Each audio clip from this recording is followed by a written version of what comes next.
Ladies and gentlemen, I am Jason, the curator, and I am the host of Comics Corner, a show previously housed on UW Whitewater's 91.7 The Edge station. I am now taking it back into my own hands, and after 75 episodes on the radio, I am running it on my own independently. So while today's episode, in my mind, is still episode 76, for many of you, I know this is probably going to be episode number 1. With that in mind, here is a description of what Comics Corner is.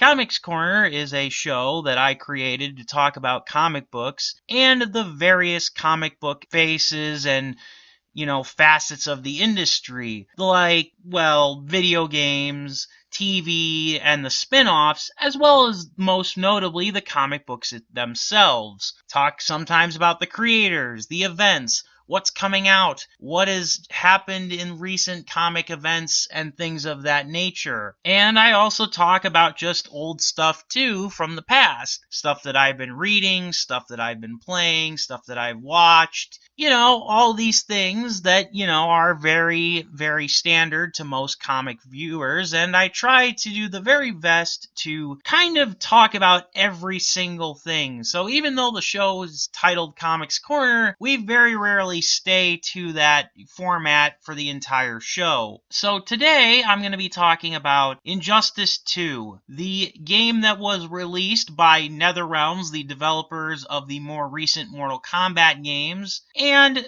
published, of course, by Warner Brothers. Injustice 2 was released back in May, and I just now got around to playing it, and I must admit that I actually really, really enjoyed Injustice 2. The thing that I have to say about Injustice 2 right off the bat is if you're looking for a completely different game from Injustice, Gods Among Us, the first title that came out in 2013, you're going to be disappointed a little bit. However, if you're expecting a NetherRealms fighting game, only with the blood and the violence toned down a little bit, in comparison to Mortal Kombat, then you won't be disappointed. In any slightest stretch of the imagination. Now, the story for this, surprisingly, I don't know whether to say it follows the comics or the game's storyline, because the thing is, I read all 5 years of Injustice comics that came out, and they then launched Injustice 2, the comics line, to kind of coincide with the game. And unfortunately, I can't tell you whether or not they're taking a lot of the comic stuff and just adding, mixing it with the game's universe.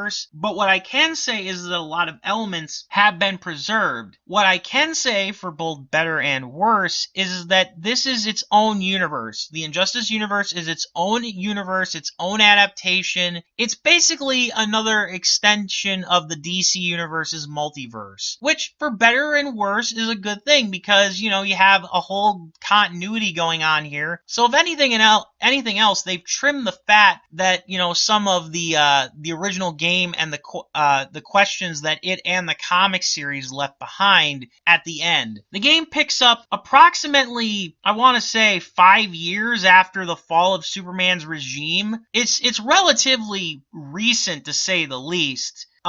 It picks up, I stand corrected. It picks up maybe a year or so after Superman's regime fell. I was thinking of the initial flashback for the game, in the story. But yeah, it picks up maybe a year or two after the fall of Superman's regime, with Batman telling the story about how Superman and the various members of the regime can never get out. They cannot ever get out. If they get out, it's going to be a very bad day for the Earth. They'll barely be able to contain them, which is true. And then we cut to, Batman showing us how he tried to convince Clark at Arkham Asylum not to go after the Joker. In the events that basically led up to Superman turning over the dark side. For those of you who've never played Injustice Gods Among Us, I recommend you play it. But the basic story was that the Joker tricked Superman using some of Scarecrow's fear toxin into making him believe that Lois was the Joker, and Lois was carrying his unborn child, and so Clark, Superman, in a rage, ended up trying to, kill the Joker to get rid of it, or to get rid of the Joker, and instead accidentally murdered his wife and son, while the Joker set up a bomb that killed everyone in Metropolis, a nuclear bomb that killed, well, it didn't kill everyone in Metropolis, but it leveled the city. And therefore, Superman goes mad, vowing to never, ever let something like this happen again. Injustice 2 sees Batman's insurgency basically trying to pick up the pieces after Superman's regime fell, while at the same time trying to deal with a new threat in the form of the Society of Supervillains, led by Flash villain Gorilla Grodd. Gorilla Grodd is recruiting various members of Batman's Rogues Gallery and other former non-regime villains, as well as some former regime villains that managed to escape prosecution, like Bane, for some reason. It's not really explained, and get them to actually, try and help take over the world for a secret benefactor. Said secret benefactor actually proves to be the new villain of the game, Brainiac, a Superman villain who is obsessed with collecting cities and putting them in bottles, including several of Superman's home planet of Krypton.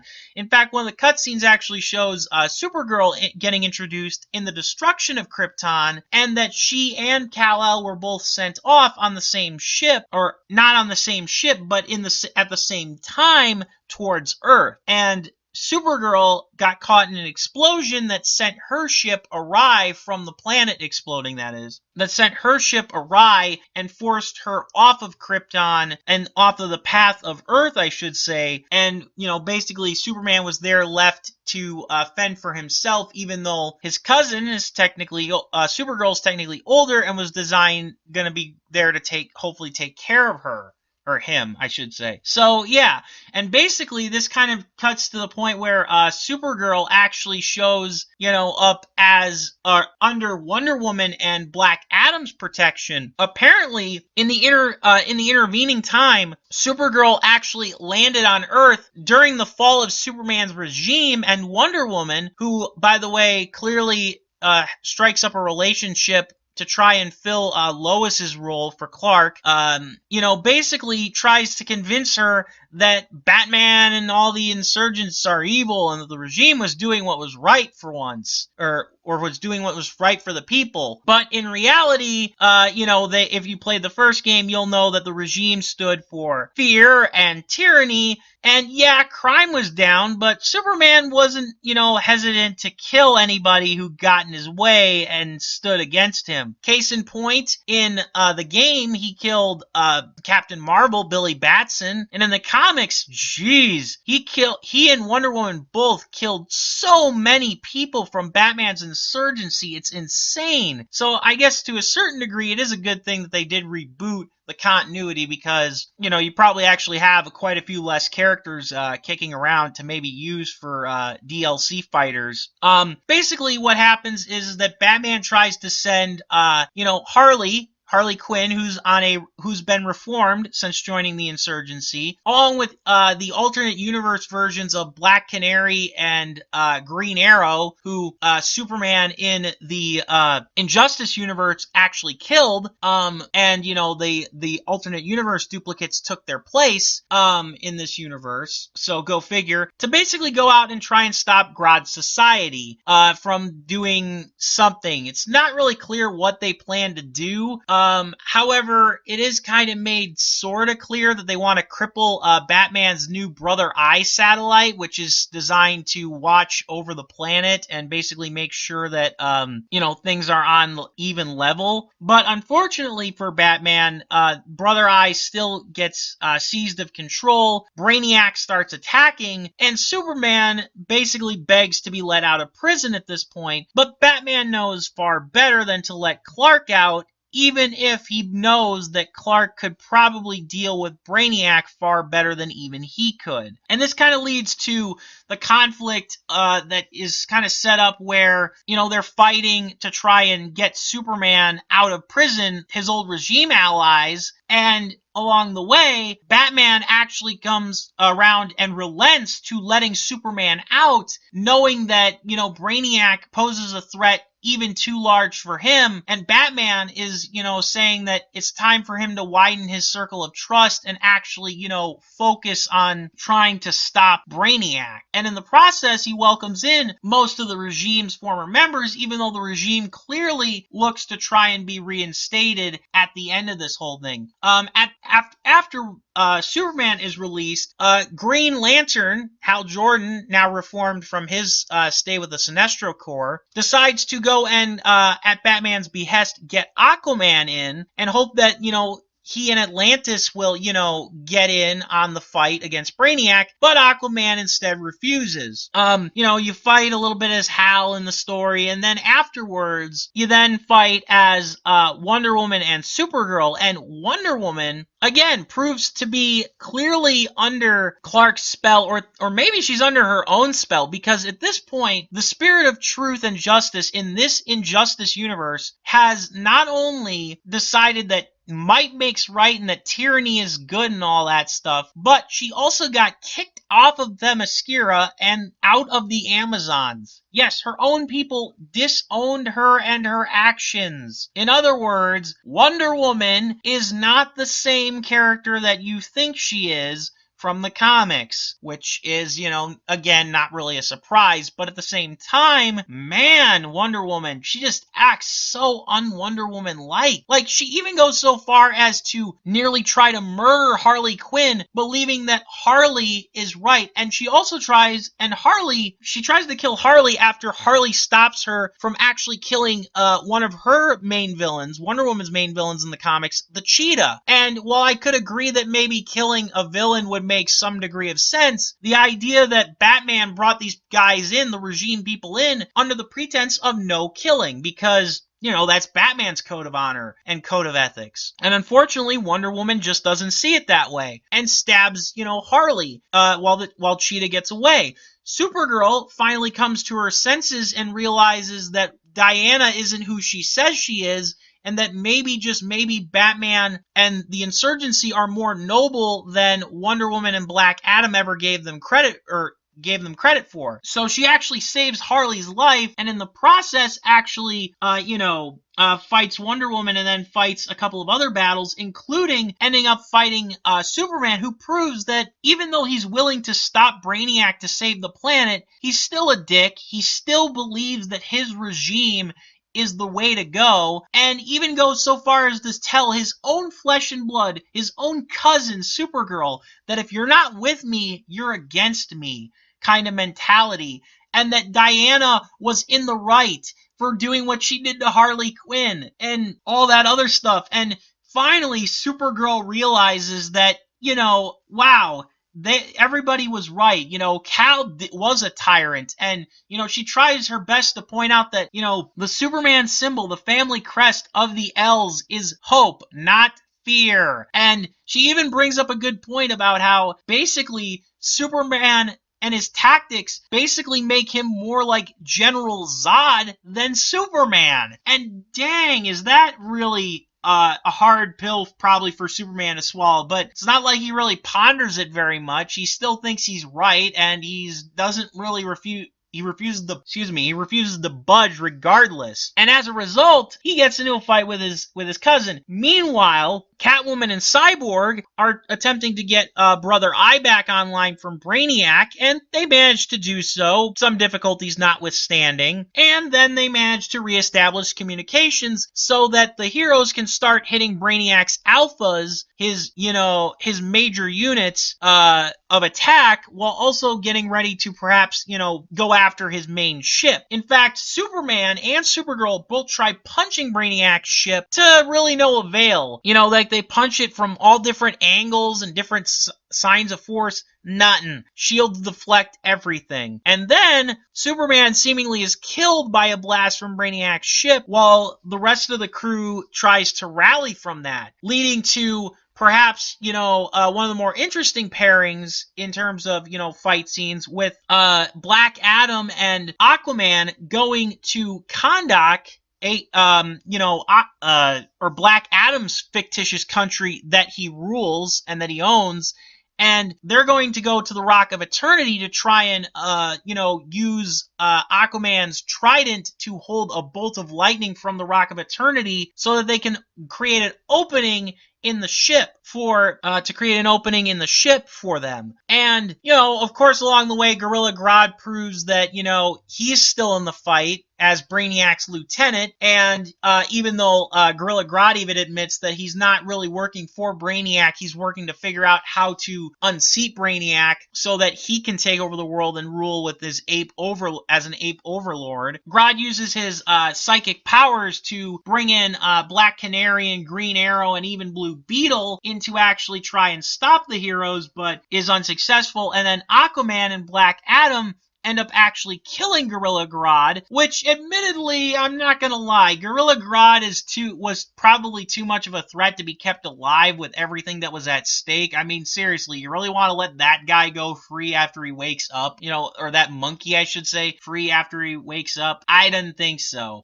So it's cruel and it's not very hero-like, but given the circumstances with the world practically on fire at this point, it's not really like the heroes have a whole lot of choices, at least until Brainiac's neutralized. Which brings me to Brainiac's ship, where we see Batman and Superman, unite to team up after they see the bottled cities all trapped and everything. Supergirl is captured, but Batman and Superman attempt to, confront Brainiac. And you actually have to fight Brainiac a couple of times, and, let me tell you something. For those of you who've played, fighting games, and, there's especially the NetherRealms ones, and, you're always getting beat up by the cheap boss that, is like, really, like, how could I stand a chance against that? Even on the easiest difficulty? Yeah, that still hasn't changed. I mean, I played the game on an easy difficulty setting, and I couldn't beat Brainiac on the first try with either Superman or Batman, because you have to fight him as both of them. And then, after you beat Brainiac and knock him out, well, get this. Superman plugs his brain into the ship and actually tries to, halt it from crashing to Earth, in which he is successful. And then his various regime mates, in this case, Wonder Woman, I'm sorry, I'm trying to remember who you all fight, against, Wonder Woman and forget about it. Basically, Wonder Woman, Black Adam, and Aquaman come to Superman's side of things to see that, Brainiac should be killed, because they come at an impasse of whether or not they should kill Brainiac. And in the process, Brainiac, he doesn't get back up. That would be a little cheating. And then Batman has, like, Supergirl and Hal Jordan and the Flash on his side to basically say, no, Brainiac, we shouldn't kill him. But to be fair, this isn't about Batman's sense of nobility here or anything self-righteous like that.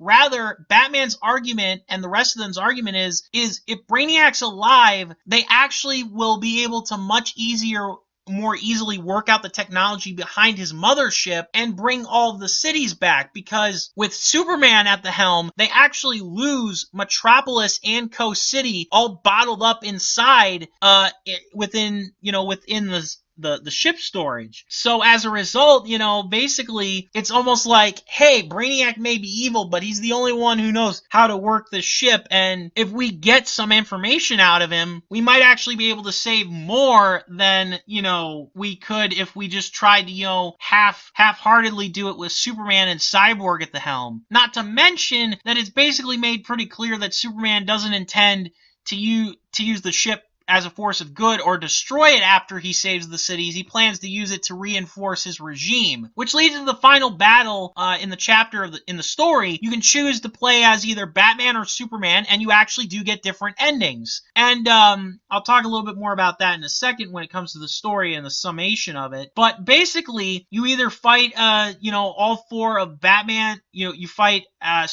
Superman against Batman's allies, or Batman against Superman's regime mates. Now, the Batman ending is probably the one that I admit I feel more comfortable with, mostly because it feels like the best possible scenario for everybody. It's the good ending in many regards for everybody. So, spoiler warning, Batman ends up winning if you choose him, and he he ends up imprisoning Superman in the Phantom Zone, which is probably for the best, even though Clark admits that the Phantom Zone probably won't be able to hold him, and even Bruce concurs that, but he basically says that he, has scattered the regime and that he needs to get Superman and everybody else out in the Phantom Zone so that they can't do harm, so that they can rebuild. Batman and his company can rebuild. And basically, he reforms the Justice League with Kara, aka Supergirl, and, the various other players, that helped him along the way. And, that weren't associated with the regime. Meanwhile, if you choose Superman and you win the game, the final chapter, Superman takes control of Brainiac's ship. Not only does he take control of Brainiac's ship in an attempt and, try to get all the cities back, but he also masters Brainiac's technology and imprisons Supergirl, aka Kara, and basically says that Kara should join his regime. And Kara refuses because she can't stand what her cousin has become. And Superman basically says, well, that's okay. I offered you a choice. Now you won't have one. And then he basically trots out a brainwashed Batman. Yeah, that's right. Superman, using Brainiac's technology along with, some of Gorilla Grodd's, I can only imagine, brainwashed Batman into his fighting slave, because he knew that Bruce wouldn't give up if he was, left alive. And yet Superman, despite everybody that he's killed, all the ruthless means in both the comics and the games that he's willing to go to, he can't murder Bruce when the time comes to make that decision. I'm serious. And the reason why he does that is because he knows Batman will be a martyr, and yet it's not like he had any problem with, making martyrs in the past. I mean, seriously, why in the heck does Superman even care anymore? I mean, he's got the power. Everything is in his control, in his hands. And Batman being alive just ensures that maybe some hero could break him out of the trance one day, especially with the revelation that there are, that the multiverse exists in the Injustice universe, implying that yes, with dimensional travel, somebody could come and free the universe or the Earth that is under Superman's control. It's not a very good look for Superman in terms of intelligence, and it's horrifying to think that he would go so far as to mind control not only the man who he considered once his best friend, but now, again, almost he's going to go and mind control his own flesh and blood.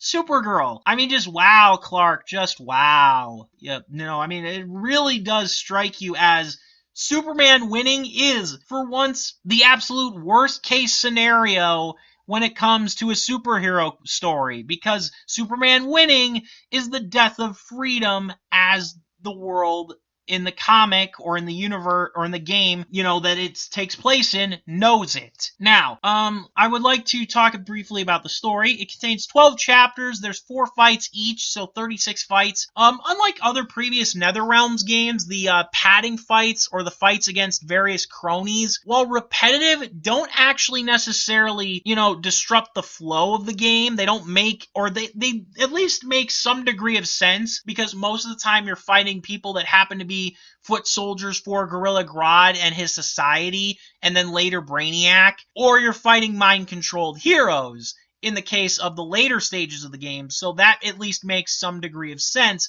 And then there are, of course, a couple of squabbles where you're fighting, heroes under, pretenses of, well, you need to settle some sort of an argument or a dispute or the like. That said, there are also scenarios where you actually need to choose which hero you want to fight as. And admittedly, this doesn't really make much of a difference other than it changes who you fight as, because there are a couple of chapters where you have to play as dual characters. It changes, in particular, mostly the dialogue. That's really all that it changes, and it really only, the only thing that it does is it encourages you to play through it a second time, the chapters where you've got dual characters, so that you can, see all the dialogue trees and all the dialogue options, and not options, all the dialogue from the second character's perspective when you choose them, to play as them. Because basically what will happen is, when you're fighting the main character that you're fighting in, the particular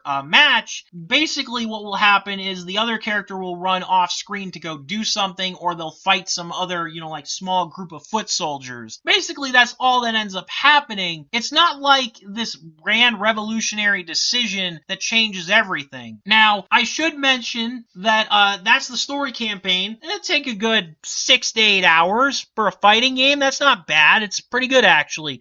There is also the ladder, the traditional arcade ladder mode, which is in the multiverse setup, and it's under the single player version of the multiverse game mode, and it's labeled under it's under Battle Simulator. This will actually kind of confuse and annoy you because it's not like it's a direct option in the menu. That's one of the few things that annoyed me, is like, I wanted to play the standard arcade ladder. Yeah, problem is that you gotta go behind a completely new game mode, multiverse mode, and then you have to choose Battle Simulator. You don't even know really what Battle Simulator is until you click on it, and then you realize, oh, that's the arcade ladder. That's how I unlock the character endings. One thing that NetherRealms has struggled with, and a lot of fighting games still struggle with, is character endings for ladder modes. The only good thing that I can say that this game does that other NetherRealms games, as well as other, just fighting games, have not done, is that at least this time, the characters themselves, the voice actors for the characters, actually voice the endings. And I will say, however, that unfortunately they're not animated with the game's graphics, which is a shame because the game's graphics are freaking amazing. Really, one of the best parts of the game is the costumes and the graphics and the layout. Instead, it just uses the storyboard art style, which it's well drawn. It's definitely had a lot of art and effort put into it. But the problem is that it's just not necessarily the same. It still feels rather low effort, especially when the endings themselves are a minute and a half, maybe tops, for, work that, depending on your difficulty and depending how high the ladder you plan to climb, because there's a 5-person, battle ladder, there's an 8-fighter battle ladder, and then there's a 12 fighter battle ladder, and that means that you could be spending between 10 to maybe 25 minutes doing a ladder mode for a 1-minute ending that has really no animation to it, and is kind of over before it really begins. Now, granted, a lot of the stuff, a lot of the writing for the character endings is really good. I like a lot of the characterization that they did for them, but it's not anything special, and really, again, it's kind of something only an achievement hunter or somebody who really enjoys playing the character ending for character endings would enjoy. Now, the fighting game engine has not really changed since Injustice 1. The only thing that has kind of changed is the new moves that are incorporated, like the new special moves, as well as characters getting new character moves, like certain characters had, in particular, their character powers. Some of them are really good, some of them are unchanged from the first game, and some of them aren't really useful at all, but they're interesting nonetheless. Superman's, character power is still way OP. He tanks damage and gives damage like crazy. But most part, the fighting or the fighting engine has not changed from Injustice, and that's part of the problem. The graphics and the art style has improved, and admittedly, the fighting system from the original Injustice was great, so not a whole lot of improvement was needed to make the sequel. But I feel like they could have done a little bit more. In particular, the one thing that I was hoping that they would have done, and they didn't, was they did not give every character more than one special move. Every character has one special move only. It doesn't change. The only thing that changes is who you're delivering the move to. It's disappointing, to say the least. And I don't even think that there's going to be such a scenario where, you can unlock, finisher moves later like this. And it's not even like, I get it. It's not like the fatalities where you have to put in button combos and therefore you can have like 3 or 4 different ones. But, considering that you'll see the super move probably once a match, if you're, depending on who's doing well, you'll get sick and tired of seeing them to the point where you'll never want to perform a special move in the game. In fact, if you're doing really well in a fight, you might not even have the opportunity to do a special move, which is, I guess, okay, but it's still not necessarily a great thing to see. So I mean, yeah, that's a little disappointing, but overall, the game engine is fluid and it runs really well. Like, I really, really had a lot of fun. Like, it seems to me like the speed characters are much better at fighting in Injustice than the power fighters. And some of the overhead attacks just look really goofy, like they'll never hit, and a lot of them don't for some of the characters. But for the most part, the game is really fun. It's really well done. One other additional there are a couple of additional features. The multiverse mode, as I've mentioned a couple times, basically what it is the Injustice version of the towers, the weekly and daily towers that were in Mortal Kombat X. Basically setting up certain challenges, certain handicaps, certain rules that you have to follow for the match, and you win a certain amount of fights, and then you gain certain rewards and points and whatnot. Now, you not only have a profile XP like you do in Mortal Kombat and the original Injustice, but you also have character XP. Said character XP goes from level 1 to 20, and admittedly, in addition to leveling up your character, what it allows you to do is actually equip better inventory items, because yes, you can actually equip different inventory items, and that's really cool. I like the idea of that. And it's not just a random item with stats on it. It actually changes the costume and the appearance, and you can have up to 3 loadouts initially with 5 in total. I like this idea a lot. It is really a good idea. I give a lot of credit to NetherRealms for it. My only problem with it is the skins, because you get various skins, or shaders as they call them, and some of the characters actually have, actual secondary characters with their own, within the shaders, with their own voice actors and the like, but they happen to share the same moves and the same, everything else. They just look different initially, the initial appearance is just different, and they happen to have different dialogue options, or different dialogue when talking to other characters. That's a little disappointing to me. I really don't know why then you include them. And what I mean by that is that, let's say you select, the Reverse Flash. He's one of the premium skins that you get. And, he's got, like, all the Flash's moves, but he's also, got his own voice and, his own, like, dialogue lines and everything. That's great. Problem is if you play, like, say, the ladder mode with him and go all the way to the end, you get the regular Flash ending. So in other words, even I was really disappointed. It's like, why create these premium skins and allow us to play through them, especially in a ladder mode, if you're not going to and give them all these unique dialogue options if you could not bother to get them to voice their own character endings? Why would you do that then? And I get it. They're premium. A lot of them are premium skins.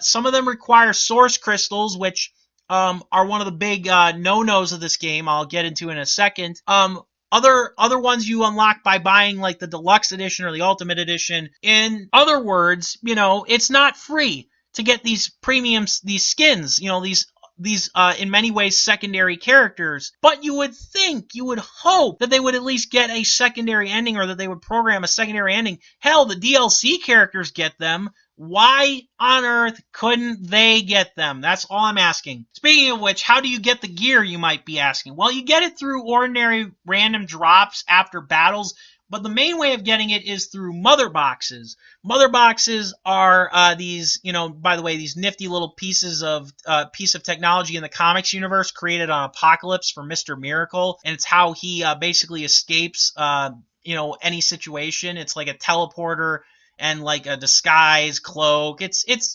like this all-in-one little nifty thing of technology. And basically, mother boxes, you You earn them by playing throughout the campaign. You earn them by playing, regularly. You can buy them with credits, and credits you earn for leveling up and completing objectives and everything like that, and that's all fine and good. The problem isn't even that they're random. The problem isn't even that you have to spend credits to get the mother boxes. The problem is that the game will charge microtransactions for the premium loot boxes, which are the diamond and platinum. You get a handful of them for completing certain objectives, like in the story, I think it is. But for the most part, you're going to be getting bronze, gold, and silver, which you can pay the in-game currency to get, but you're not going to get the rare epic items, which can range from anything from good costume items to common costume items to, different skin shaders to,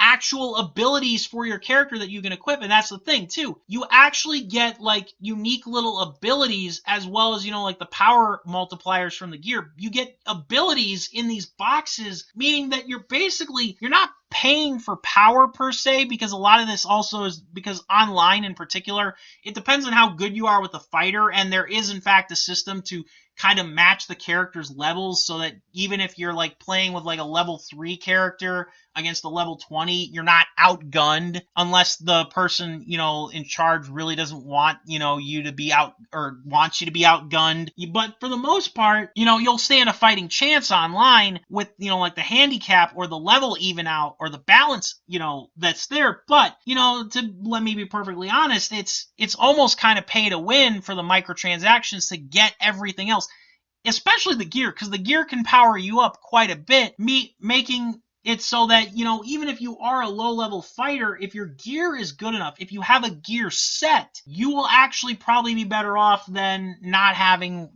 just one at all and being just a really good fighter. I'm not saying it makes all the difference, but it is one of the more annoying aspects of the game. And really, all things considered, microtransactions are not horrible in and of themselves, but in this game, it's a bit of a disappointment and a distraction, especially when the customization is one of the more interesting and strong points of the game, and leveling up your fighters is actually really makes the gear you get all the more interesting. So I mean, it is a bit of a disappointment, if I'm being perfectly honest. All in all, online play really just kind of includes the ability to create guilds and battle in the multiverse mode, or you can just do online or King of the Hill matches, which those are both great. I like those. It's good to play those game modes. Otherwise, the DLC characters that have been released, you got Darkseid, you got the Red Hood, you've got Starfire, and you've got Sub-Zero, which all of them are actually really good. I really like them. They're really good. They handle really well, and all that. Darkseid is a little bit, more clumsy and lumbering, or he's just a giant for the most part, so I guess that makes a lot of sense. You also, by the way, you do actually get access to Brainiac. I know it's kind of alarming to see Brainiac's name kind of blacked out when you check the initial fighter list, but you have to beat the campaign to get Brainiac. The second fighter pack has been announced. It's going to be Raiden, Black Manta, and Hellboy from Dark Horse Comics, as well as, the Guillermo del Toro movies. Gotta admit, pretty excited for that. That should be most interesting indeed. I really actually only have a couple questions, and that is, what the heck is going to be, are the last fighters going to be? So it'll be very interesting to say the least. All in all, I recommend Injustice. Definitely a solid must-own fighting game. If I had to give it a rating, I was a game journalist, and I would do it via what I like to call the arbitrary rating system, or ARS. I would give it a score of about 8.5 out of 10, maybe a 9 if I'm feeling really generous, because I really did have a lot of fun with it, and the game is just so well designed and crafted, my nitpicks aside. But all in all, yeah, I definitely think you should check it out if you're a fighting game fan. So yeah, that's my thoughts on Injustice 2. One other brief topic before I sign off today in terms of something to review. We're going to shift gears, and we're going to talk about Death Note. In particular, the Netflix special that was released just over a week ago now. I will say this. When it comes to Comics Corner, I don't usually like to talk about anime or manga, even though manga is the Japanese version of comics. However, I feel like I want to make an exception because I want to get my thoughts out on Death Note, the Netflix movie, and I also want to talk about it and try something different and see how this goes. So, anyways, with that in mind, the Death Note movie. I will say this. I actually liked it. I know the common consensus is that it sucked, it whitewashed the cast, blah, blah, blah, blah, blah, blah, blah, blah, blah, betrayal to the source material, blah, blah, blah, blah, blah, blah, blah. I don't care about that. I care about watching an entertaining piece of media. I said the same thing when the Ghost in the Shell movie was getting all the crap that it was getting. I said, is it going to be an entertaining movie? Because I don't live forever, and I don't want to go out of my way to watch something that I think might be crappy. And I'll tell you what, I watched Ghost in the Shell recently. I will say this. As a fan of the anime, I will say that yes, a bit was changed, and I, was a little disappointed. But did I hate the movie? Hell no. I liked it. I thought it was really good. I thought for what it was really good. I think that Hollywood deserves credit for trying to make these types of adaptations. And that's the key word here, adaptations. If this was a retelling of Death Note, if they said that this was going to be a retelling of Death Note, or like, using the Ghost in the Shell example, a retelling of Ghost in the Shell, then we could call them out for it. Then we could say that, yeah, it's a problem, but it's not, and it's not. Because at the very least, it opens up the door for people to want to check out Ghost in the Shell and Death Note and all these other various things that, it basically, sets out to do with this adaptation. So, I mean, I really don't know what people want from Hollywood. And also, are we not allowed to have fun anymore? Are we not allowed to see something, even if it's not this grandiose piece of art that, ends up changing everything that we think about, changing everything we want to know about something? Is that really what we're coming to? Because I had to tell you something. I don't play video games. I don't read comics. I don't watch anime to have my life changed every single time, to have my views challenged every single time. I watch, I play, I read to be entertained. And if I'm entertained, I can say, that maybe something isn't good, or maybe that it doesn't, hold water to the very high standards that, some other people might hold it to. But I will say that that at the very least, it is an entertaining piece of fiction and that I liked it. And if that is a problem, well then, I'm very sorry that you didn't like it. That's all I can really say. But at the same time, if you didn't like it, just say you didn't. Say what you didn't like about it and move on. I'll say what I liked about Death Note right now. First of all, I liked the fact that they didn't go with just the very bland, generic heart attack thing. Because if you know the anime, they stuck to the whole idea of if you write a name in the Death Note, the person dies of a heart attack. They didn't really go into very elaborate, specific deaths until the very end of the anime. And by then, it was pretty much a moot point because without such a thing even happening, well, the character of Light Yagami would have been kind of screwed if he didn't take those measures, to be so elaborate with the death schemes instead of just going for heart attack. Here, it was just right off the bat, trying to test the Death Note. Okay, testing the Death Note with a decapitation death, bada boom, it works. And, all that. A couple of other things. The other thing that I will say that I liked was I liked the overall introduction to L. I think that the actor who played L did a great job at it. I felt that Nat Wolff as Light Turner, not Light Yagami, he kind of reversed the roles between him and the love interest character, who in the movie's named Mia instead of Misa for some reason, even though she fills pretty much the same role. They kind of reverse their personalities and roles. I mean, Light isn't exactly a moron by any stretch in the Death Note movie, but he isn't the cold, calculating sociopath that he is in the animes and manga, which is a little disappointing, but at the same time, again, adaptation, I granted a bit of a pass. My problem really comes in with the fact that Light does come across as such a pansy until the very end, and then he shows that creativity, that, that sixth sense of justice, as well as that sixth sense of, trying to actually outwit his opponents, that actually made him, what he was, in the anime and the manga. It wasn't until the very end that we got that, and it kind of ends on a cliffhanger with Light, getting away after waking up from a coma, implying that, after everything that's happened, a sequel could be possible, and I wouldn't mind a sequel. The other thing that I will say is I love the cinematography. I'm not really one usually to comment on that, but like a lot of the shots and everything was really, really good. The soundtrack, other than a couple of the ending songs, which were like so cheesy on the note, no pun intended, to try and build like a romantic tragedy scenario instead of like a drama, when it wasn't, those two songs towards the very end, soundtrack was very good. I liked it. It set the tone very, very well.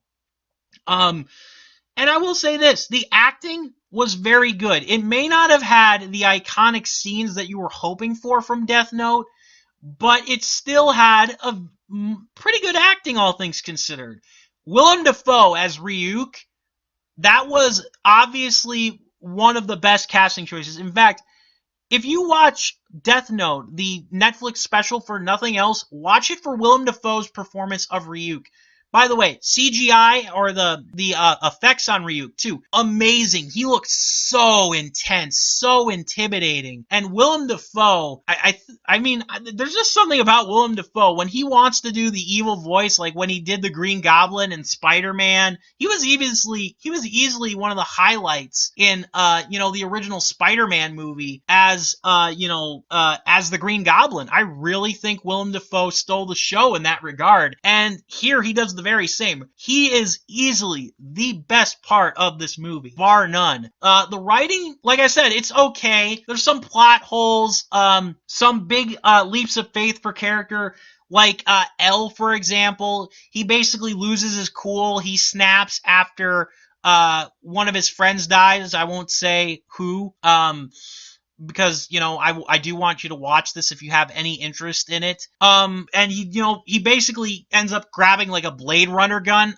I kept telling my girlfriend this as I'm watching the film. I'm like, what is the gun from Blade Runner doing in, a Death Note movie? Because it just looks like this comical, like it's set in the modern day. It looks like a comic. He's using a comical sci-fi giant gun, like the Blade Runner, or like a movie, like from the movie Blade Runner with Harrison Ford. Like he's gonna go shoot. L's gonna shoot down some replicants or something. And really, L just kind of, his character just kind of devolves into something that you aren't quite expecting. It's different than the anime in many respects, probably for the wrong reasons, but in terms of, again, taking it in a new direction, I can respect it, if nothing else. But yeah, I mean, at the end of the day, I don't know what it is about Death Note that people, hate about the Netflix version. I will say this, I'm a fan of the anime.